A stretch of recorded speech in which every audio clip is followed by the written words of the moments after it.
So hi everyone, welcoming you all to my new video. आज का ये video बहुत इंपॉर्टेंट है, ध्यान से सुनना। देखिए, सरकार की ओर से एक बड़ा बदलाव किया गया है श्रम कानून में, मतलब लेबर एक्ट रिफॉर्म्स किया गया है, जिसमें 29 श्रम कानूनों को महज 4 कोड तक अब सीमित कर दिया गया है। लेबर मिनिस्ट्री के मुताबिक नए कोड से देश के जितने भी श्रमिक हैं, जितने भी काम करने वाले वर्कर्स हैं, उनको काफी ज्यादा फायदा मिलने वाला है। हम इन सब पर बात करेंगे, लेकिन सबसे इंपॉर्टेंट बात जो मेरे ध्यान में है वो ये ग्रेच्युटी मनी को लेकर। बहुत सारे ऐसे लोग हैं जो शायद ग्रेच्युटी मनी के बारे में जानते भी नहीं होंगे, और बहुत सारे ऐसे लोग हैं जो इसके बारे में जानते होंगे। तो मैं सबसे पहले आपको बताती हूँ कि ग्रेच्युटी एक ऐसा अमाउंट है जो आपको तब मिलता है जब आप किसी संस्थान से दूर चले जाते हैं, मतलब छोड़कर चले जाते हैं। अब तक जो रूल था उसके मुताबिक ग्रेच्युटी मनी आप तभी ले सकते थे, मतलब उसके लिए एलिजिबल आप तभी हो सकते हो जब तक कि आप 5 साल तक किसी एक कंपनी में काम कर रहे हो। फॉर एग्जाम्पल, अगर मैं किसी एक कंपनी में 5 साल तक काम कर रही हूँ तो मुझे वहां से छोड़ने के बाद एक साथ कुछ अमाउंट, फिक्स अमाउंट जो मेरी ही सैलरी का हिस्सा है वो मिलेगा। इसे एक तौर पर एक गिफ्ट भी माना जाता था। फॉर एग्जाम्पल, कंपनी के द्वारा आपको एक रिटर्न गिफ्ट दिया जाता है अगर आप एक कंपनी में 5 साल तक एम्प्लॉय के तौर पर काम करते हैं। तो इसे कैलकुलेट कैसे करते हैं, कितना मिलता है, ये सब कुछ मैं आपको डिटेल से बताऊंगी। लेकिन उसके पहले आप ये जान लीजिए कि ये सारा जो नियम है उसमें बदलाव इसलिए किया गया है ताकि जो वर्कर हैं वो अच्छे तरीके से काम कर सके। इसके अलावा सरकार का फोकस ये भी है कि फिक्स टर्म एम्प्लॉइज को परमानेंट एम्प्लॉय से जोड़े। सभी तरह के उन्हें फायदे मिलेंगे, जिनमें छुट्टी से लेकर मेडिकल और सोशल सिक्योरिटी तक शामिल है। इन्हें परमानेंट स्टाफ के बराबर सैलरी देने के साथ ही प्रोटेक्शन को बढ़ावा भी मिलेगा। सरकार का यह भी उद्देश्य है इस रिफॉर्म के तहत कि कॉन्ट्रैक्ट पर जो काम कर रहे हैं लोग, उनकी संख्या को कम किया जाए। इसके अलावा डायरेक्ट हायरिंग को सरकार बढ़ावा दे। अब आपको हम ग्रेच्युटी के बारे में समझाते हैं। ग्रेच्युटी के बारे में अभी तक आपने इतना समझ लिया कि एक फिक्स अमाउंट होता है, एक तरीके से गिफ्ट होता है कंपनी की तरफ से कर्मचारियों को अगर आप 5 साल तक एक ही संस्थान में काम करते हैं। तो इससे पहले उम्मीद जताई जा रही थी लोगों की तरफ से कि सरकार हो सकता है कि इसे घटाकर 3 साल कर दे, मतलब 3 साल के अंदर मिल जाए। लेकिन सरकार ने एक कदम और आगे बढ़कर एक हित में काम करते हुए इसे 1 साल तक ही कर दिया है।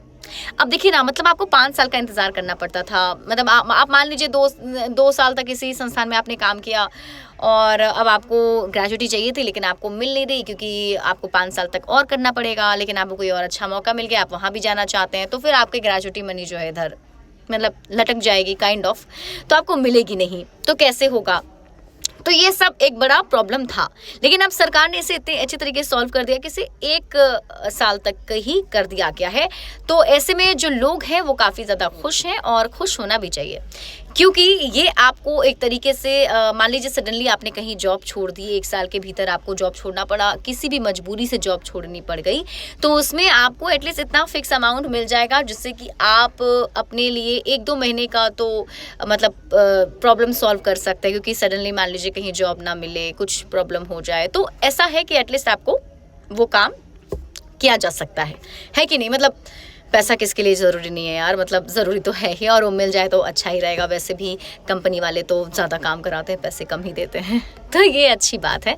देखिए, ग्रेच्युटी कैलकुलेट कैसे किया जाता है, कुछ लोग ये भी ये भी सोच रहे होंगे कि आखिर ये कैसे कैलकुलेट होता है, कैसे पता चलेगा कि मेरा ग्रेच्युटी मनी कितना है। तो इसे समझिए, इसके लिए ना एक फॉर्मूला का इस्तेमाल किया जाता है। वो बहुत ही आसान सा फॉर्मूला है, इसको ध्यान से समझिएगा, जिसमें कि फॉर्मूले में इस्तेमाल होता है सबसे पहले आपकी लास्ट सैलरी, मतलब जिस कंपनी में आप काम कर रहे हैं उसकी लास्ट सैलरी आपकी क्या है, उसको मल्टीप्लाई करना है 15/26, मतलब 15/26।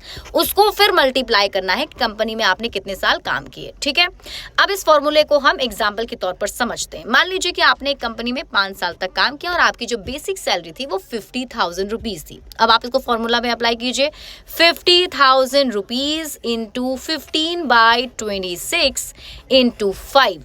इसको पूरा कैलकुलेट आप करेंगे तो होता है 1,44,230 रुपीज। मतलब 5 साल के बाद आपको इतनी ग्रेच्युटी मिलती अगर आप 50,000 सैलरी कमा रहे हैं। लास्ट सैलरी आपकी 50,000 है और 5 साल तक आपने एक संस्थान में काम किया है। तो अब मान लीजिए कि आपको एक ही साल में ये सैलरी चाहिए, क्योंकि अब आप माफ कीजिएगा, एक ही साल में मतलब आपको ये ग्रेच्युटी मनी मिलेगी जो सरकार ने नए रूल बनाए हैं।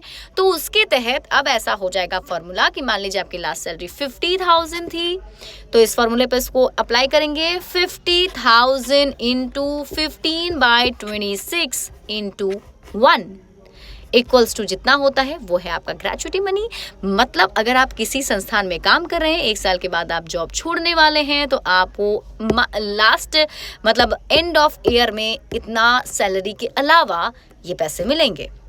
तो है ना कमाल की बात, और ये अच्छी बात, क्योंकि पहले 5 साल का इंतजार करना पड़ता था। मतलब 2-3 साल अगर हमने काम कर भी लिया तो बेकार हो जाता था, क्योंकि 5 साल के बाद ही मिलेगा ग्रेच्युटी मनी। बट अब अच्छी बात यह है कि आपको 1 साल के बाद ये ग्रेच्युटी मनी मिलने वाला है, तो अच्छी बात है हम लोगों के लिए, है कि नहीं। तो देखिए हर सैटरडे को मैं आपके साथ एक वीडियो के साथ जुड़ूंगी, जिससे कि मैं आपको कोई भी कॉम्प्लेक्स सिचुएशन को आसानी से समझाने की कोशिश करूंगी। एंड आई होप कि आपको मेरा ये वीडियो पसंद आया होगा। अगर आपको मेरा ये वीडियो अच्छा लगा तो एक लाइक ज़रूर करना, उससे मेरा कॉन्फिडेंस और बिल्डअप होगा। और अगर आपको लगता है कि कुछ ऐसे और टॉपिक्स हैं जिसे टच करना चाहिए, जिस पर बात होनी चाहिए, तो आप मुझे कॉमेंट सेक्शन में ज़रूर लिखना।